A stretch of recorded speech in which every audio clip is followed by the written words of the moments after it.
aujourd'hui, je vais m'intéresser au plan de divulgation au grand public de la présence et de l'existence des galactiques. Alors, je me connecte à l'Ether. Alors, là, ce que je vois, c'est qu'au au niveau de la Fédération Galactique, il y a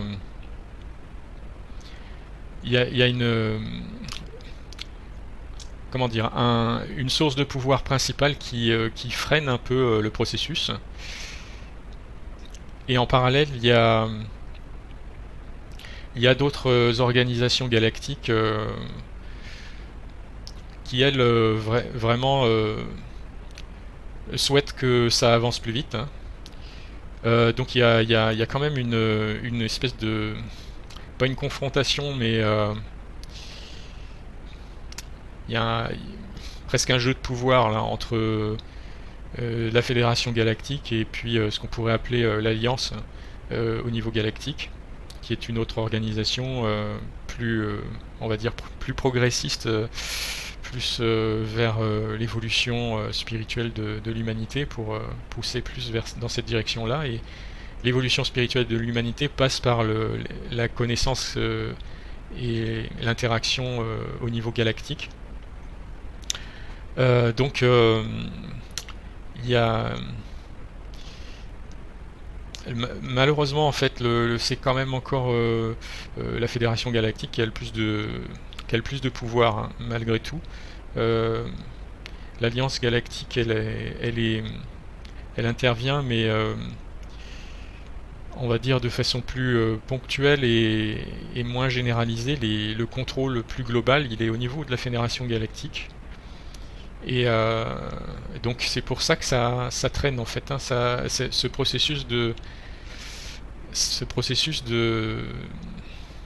ce programme en fait, c'est un programme, hein, qui est de, de divulgation, de la présence des galactiques au niveau de l'humanité terrestre.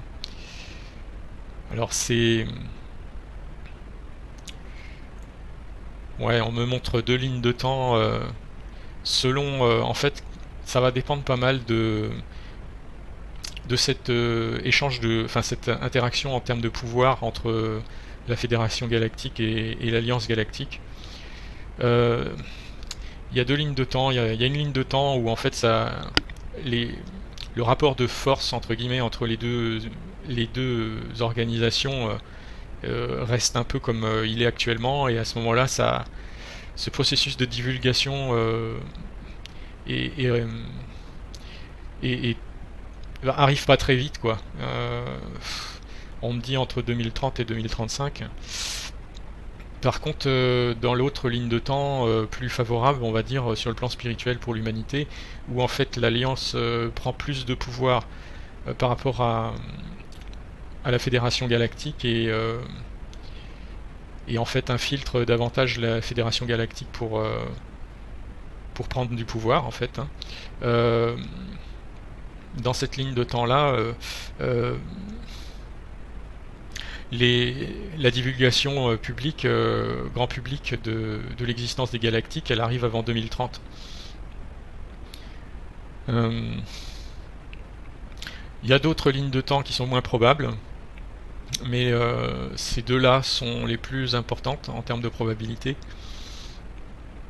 Et là, en fait, on me dit que pour basculer vers l'une ou vers l'autre de ces deux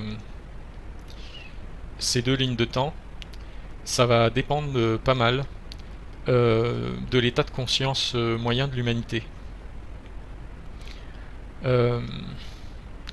Ça va dépendre pas mal de si une partie de l'humanité accepte de sortir de certaines croyances limitantes qui sont du style c'est des croyances un peu pessimistes, hein, sur l'avenir de l'humanité. Oui, ça n'avance pas, on ne voit rien venir, n'y a rien qui change, etc. Ce genre d'attitude, ce genre d'état d'esprit, en fait, ça maintient un espèce de statu quo dans l'éther, et ça favorise la ligne de temps où en fait ça évolue peu ou lentement. Donc ça favorise, parce qu'il y a beaucoup de personnes sur cette terre qui sont dans cet état d'esprit. Il y en a encore trop, en fait. Et ces personnes-là, en fait, elles tirent vers cette ligne de temps où ça mouline un peu, hein, ça avance pas très vite, quoi. Pour être en accord, en fait, avec leur état d'esprit, c'est-à-dire que rien n'avance. Et donc, en fait, ben, ces personnes-là, il y en a une partie, faut les bousculer un peu, hein, parce que sinon, ils restent dans leur état d'esprit que voilà, rien n'avance, rien ne change, et c'est comme s'ils étaient aveugles à ce qui change réellement.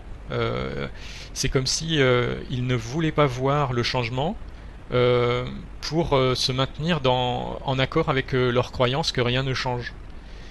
Et ça, c'est malheureusement c'est une proportion importante de la population terrestre, hein. Et ça tire vraiment le, la- le fonctionnement de l'humanité vers quelque chose de mou qui avance pas, quoi, c'est, ça avance mais péniblement, hein. Donc il y a une partie de ces personnes qui peuvent pas vraiment être réveillées, bousculées. Ça sert à rien de les bousculer parce que de toute façon ils restent dans cet état d'esprit, quoi qu'ils entendent, quoi qu'on leur dise. Mais il y a quand même une partie de cette population-là qui peut être réveillée, qui peut être bousculée. Et, pour cette partie-là, il faut pas y aller, entre guillemets, en douceur, hein. Il faut y aller assez franchement en termes de réveil. C'est presque, entre guillemets, il faut presque leur mettre une claque pour qu'ils se réveillent, quoi.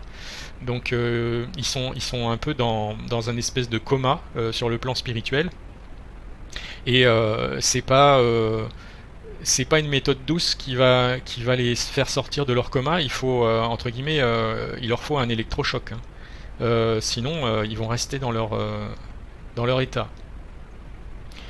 Donc, les influenceurs, toutes les personnes qui stimulent au niveau information en termes de spiritualité, euh, c'est ceux qui vont être les plus percutants, qui vont y aller assez franchement, sans tourner autour du pot et sans essayer de faire les choses un peu trop soft. Euh, c'est ceux-là qui vont avoir le plus d'impact sur cette catégorie-là de personnes pour les réveiller. Euh, et de ça va dépendre fortement donc dans quelle ligne de temps parmi les deux les plus probables l'humanité se dirige. Euh, donc euh,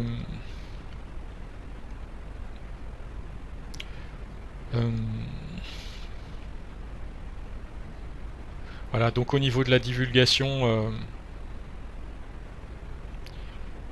on m'a dit l'essentiel.